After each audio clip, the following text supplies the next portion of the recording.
সোমাই গ'ল লাখপতি বাইদেউ আঁচনিৰ প্ৰথম কিস্তিৰ 10,000 টকা।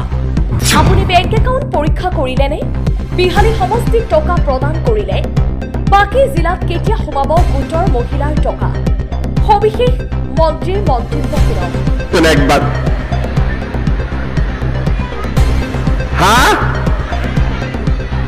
কি পাম বুলি ভাবিছিলে, নাপাওঁ বুলি কোনে কোনে ভাবিছিলে? কোনোবাইতো ভাবিছিলে।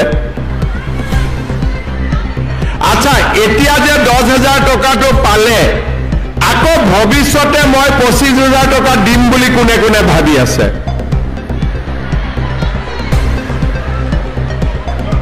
এইটোও ভাবি আছে 25,000 টকাটো আমি কেনেকে পাম? আকৌ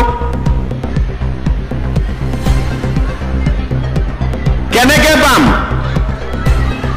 কি কষ্ট কৰিব লাগিব। কালি মই বিশ্বনাথত গৈছিলো, এগৰাকী মহিলাই মোক কৈছে যে মামা আপুনি 10,000 টকাটো দিলে মই ভাল মোবাইল এটা কিনিম। আৰু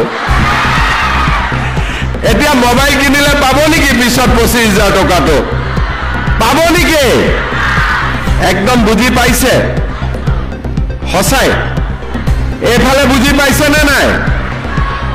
পাইছে? ঠিক আছে, যদি পাইছে তেতিয়াহ'লে মই আৰু অলপ ভাল কৰি বুজাই দিওঁ, হ'ব? কথাখিনি ভালকৈ শুনিব। আৰু কোনোবা আগত আহিব খুজিছে নেকি? যদি মাটিত বহিব খুজিছে আগত আহিব পাৰে। যদি থিয় হৈ থাকিব লাগে, আচল কথাখিনি শুনক যে মহিলা উদ্যমিতা আঁচনিটো কি আৰু এই আঁচনিটোৰ পৰা আমি কেনেকে উপকৃত হ'ব পাৰিম। আজি আমি মহিলা উদ্যমিতা আঁচনি প্ৰথম কিস্তিৰ ধন আপোনালোকক আমি চেক যোগে বিতৰণ কৰিম। মিটিঙৰ পিছতেই আপোনালোকক আমি চেক দিম। আপোনালোকে আজিয়ে ঘৰত চেকখন লৈ যাব। চেকখন লৈ যোৱাৰ পিছত আপোনালোকে চিন্তা কৰিব যে আমি কি কাম কৰিব পাৰোঁ। যদি আমি আজিয়ে গৈ মোবাইল কিনি দিলোঁ, তেতিয়াহ'লে হাঁহে আৰু কণী নিদিব, হাঁহটোৱে মৰি থাকিব। হাঁহটোৱে কণী দিব লাগে নে নাই? এতিয়া এই 10,000 টকাটো লৈ আমি বহুত মহিলাক, যাৰ 3টাতকৈ বেছি সন্তান, তেওঁলোকক এই আঁচনিটো আমি দিয়া নাই। কিয় দিয়া নাই? ঘৰত যদি 3টা বাচ্চাই আছে, কেনেকে তেওঁলোকে প্ৰডাকশ্যন কাম কৰিব, উৎপাদনৰ কাম কৰিব? জনজাতীয় লোকসকলক আমি 4টা দিছোঁ, বাগিচাৰ লোকক 4টা দিছোঁ। বাকী 3টা কাৰণ যিমানে সন্তান বেছি হ'ব, দেউতাক মাকৰ দায়িত্ব সিমানেই বেছি, তেওঁলোকে উৎপাদনমূলক কাম কৰিব নোৱাৰিব। আমাৰ আঁচনিটোৰ লক্ষ্য হৈছে যে আমি আপোনালোকক আজি 10,000 টকা আপোনালোকক দিম আৰু আপোনালোকে অহা 1 বছৰ এই 10,000 টকাটো সৎ ব্যৱহাৰ কৰিব। কোনোবাই শালত দিব, কোনোবাৰ গিৰিয়েক বা স্বামীৰ ব্যৱসায় আছে, তাতে 10,000 টকাটো দিব, কোনো আপত্তি নাই। বেয়া কামত খৰচ কৰিব নালাগে, ভাল কামত খৰচ কৰাত কোনো আপত্তি নাই। ঘৰত যদি মোৰ বাগিচা আছে, ক্ষুদ্ৰ চাহ খেতি আছে, তাতো লগাই দিয়ক, কোনো অসুবিধা নাই। শালত কৰক, মুৰ্গী কৰক, কণী কৰক, ব্যৱসায় কৰক।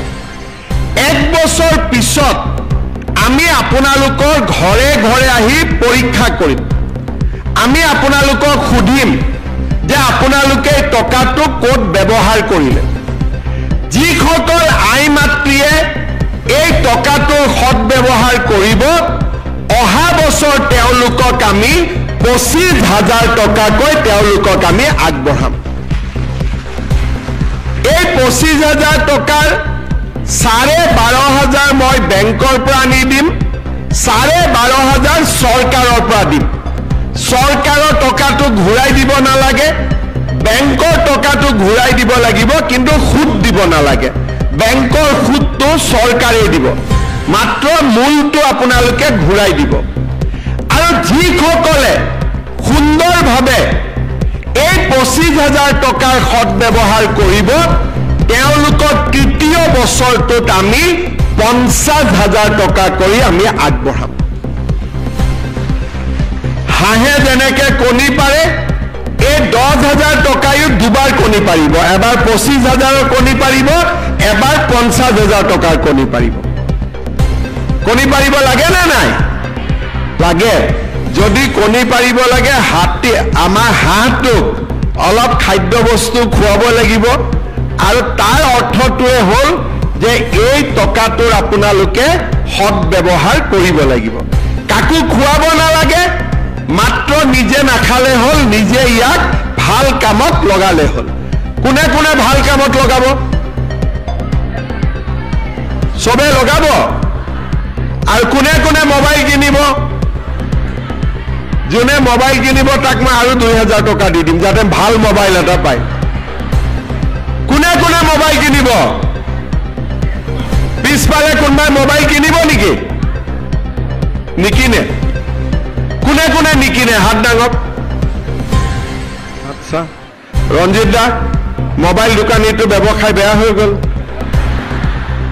এতিয়া মোবাইল দোকানীবিলাকে নকলে হ'ল মামাক অহাবাৰ ভোট নিদিও বুলি সবে আশা কৰি আছে যে আজি উদ্যমিতাৰ টকা হ'ব আই মাতৃসকলে ফেচবুক চাবৰ কাৰণে মোবাইল কিনি ল'ব নিকিনিব দেই কোনেও ঠিক আছে ভাল কৰি টকাটো ব্যৱহাৰ কৰক আমি আপোনালোকক অহা বছৰ আৰু 25,000 টকা তাৰ পিছত আমি আপোনালোকক আৰু 50,000 টকা দিম মই আপোনালোকক জনাবলৈ পাই ভাল পাইছো যে সমগ্ৰ অসমতে এই আঁচনিটোৰ জৰিয়তে প্ৰায় 30 লাখ এগৰাকী দুগৰাকী নহয় 30 লাখ মহিলা উপকৃত হ'ব